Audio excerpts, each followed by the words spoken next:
Tá. Não tá, hein? Nossa, é brincadeira.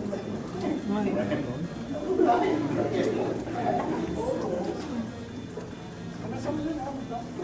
Você vai ver que a sua carta está aqui, sim. Tá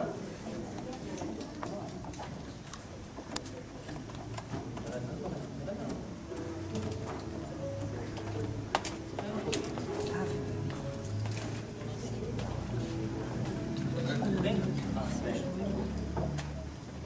Quer ver uma carta por vez para ver se sua carta está aqui? Você achou que não tinha? Está aqui? Essa? Não. Essa? Essa? Não. Essa? Essa? Não. Só sabe falar, não? Ah, peraí. Essa? Não.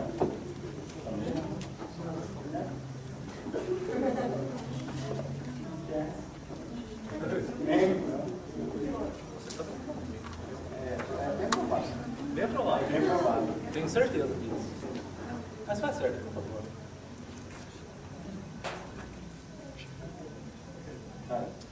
E eu falei, só que não tinha assumido o cartão, mas eu sabia disso. Só quando eu falo que brinca comigo, ninguém acredita. Tudo bem. Agora eu perdi onde ela estava. Vou embaralhar de novo para ver se consigo achar. Só que desse faz certo dessa vez, tá? Se eu não tinha tudo certo, aí complica aí. Vai para perder certo dela. Então ela tá aqui?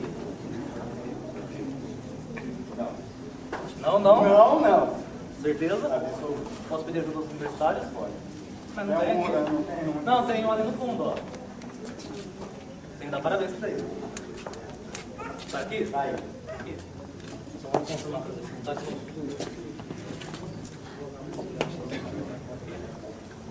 Tá bom. Baralhar pra ver se acha.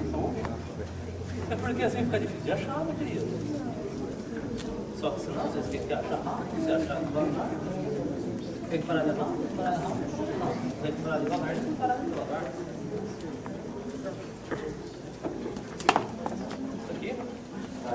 Aqui? Tá quente hoje, né? Tá. Não está.